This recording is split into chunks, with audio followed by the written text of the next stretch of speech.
Doctor Gauri गर्जेनंतर माझा बळी जाणार असा दावा डॉक्टर स्नेहल घुगे या विवाहितेनं केलाय।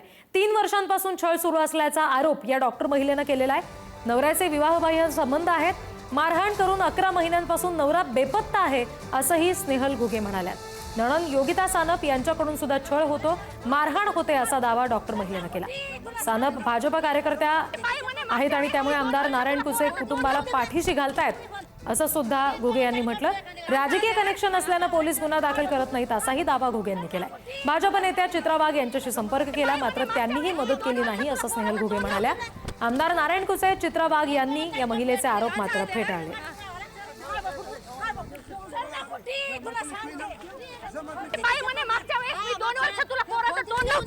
माझी सरपंच ननंद आहे, तिने पोलिसांसोबत सेटलमेंट करून ती मला माझ्या घरी फक्त 10 मिनिटं उभा आणायची आणि पोलीस मला लगेच 10 मिनिटात गावाच्या बाहेर काढायचे।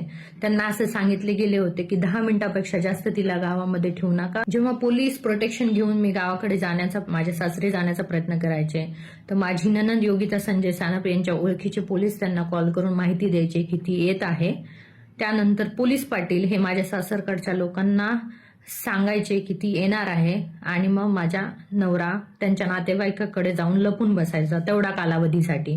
एकदा मी गावातून बाहेर निघली की पुन्हा तो तिथे येऊन राहायचा आणि अशा प्रकारे हे लपाछपीचा खेळ यांचा आतापर्यंत चालूच आहे। माझी ननंद योगिता संजय सानप ही कुचे साहेबांची कार्यकर्ती आहे। ती दरवेळेस कुचे साहेबांच्या नावाने, आमदार कुचे साहेबांच्या नावाने मला धमक्या देतात, माझी ननंद, तिचे सासरे आणि तिचा नवरा, की आम्ही कुचे साहेबांचे कार्यकर्ते आहेत। त्यांचं नाव सांगितलं आणि 5-10 लाख रुपये दिले तर तू कोणती जरी केस केली तरी आम्ही त्याच्यातून बाहेर पडू। जर ह्यांनी 5-10 लाख रुपये देऊन आणि कुचे साहेबांचं नाव घेऊन जर हे बाहेर पडत असतील तर मी केस करून माझ्या आईवडिलांना आणि स्वतःला टॉर्चर करून का घेऊ, म्हणून मी आतापर्यंत या लोकांवर केस केली नाही, कारण मला न्याय भेटणार नाही हे मला आधीच माहित होतं, म्हणून मी केस केलेली नाही। दरम्यान या सगळ्या प्रकारावर नारायण कुचे नेमकं काय म्हणाले ते बघूया। गर्जे यांच्यानंतर आता माझा जीव जाणार असा एक आरोप डॉक्टर महिलेने केलाय पुण्यातील। आपल्यासोबत आमदार नारायण कुचे। भाऊ, काय सांगणार की आपल्यावर आरोप झाले आहेत की आपल्या दबावामुळे मी गुन्हा दाखल करत नाहीये, डॉक्टर स्नेहल घुगे यांनी हा आरोप केलाय, काय सांगणार? मी तर प्रथम त्यांची आत्ता मी व्हिडिओ बघितला आणि मला आत्ता तुमच्या माध्यमातून कळायला लागलं। मी नम्रपणे सांगतो, संबंधित बाई असेल, तिचे पती असतील, माझ्यात कुणी ओळखीचे नाही। माझ्याजवळ ना फोन नंबर येत माझा ना माझ्यात, तुम्ही सगळे फोन जर चेक केले, कधी तिच्या नवऱ्याला फोनवर बोललो नाही आणि तिला फोनवर बोललो।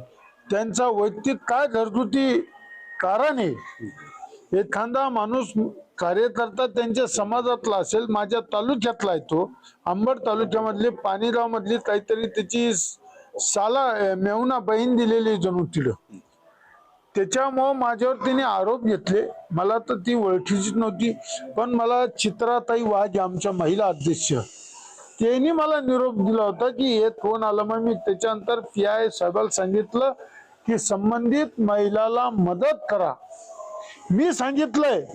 तिचे जे मिस्टर आहेत त्यांना तुम्ही गायब केलेलं आहे, मागील 9 महिन्यांपासून तुम्ही त्यांना लपून ठेवलेलं आहे असं त्या बाईचं म्हणणं आहे। तिनं तक्रार का नाही दिली, मिशन का नाही दिली?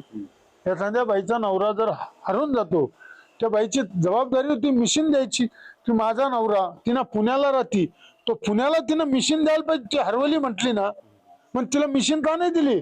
पोलिसवाले चौकशी करते ना, मी हरून ठेवलं तर दाबून ठेवलं तर कोणी नातेवाईकांनी ठेवलं। भाऊ, त्यांनी असं पण सांगितलंय की त्यांची जी ननंद आहे सानप म्हणून, त्यांची ननंद आणि त्यांचे मिस्टर, ननंदीचे मिस्टर, ते तुमचे कार्यकर्ते आहेत, तुम्ही काय सांगा याबद्दल? मला तर एक गोष्ट पडली, माझं विधानसभा मधलं अंबड तालुक्यातील पाणीगाव हे गाव आहे, ते माझ्याच विधानसभेत मी सर्व कार्यकर्ते माझेच असतात। शेवटी कार्यकर्ता आहे, पण मी नम्रपणे सांगतो, माझं त्या दोन्हीशी कधी भेटच नाही। म्हणजे डॉक्टर घुगे आणि सानप ज्यांच्यावर आरोप केले गेले ते तुमच्या ओळखीचे नाहीत? काही संबंध माझा। गौरव साळी, पुढारी न्यूज, जालना।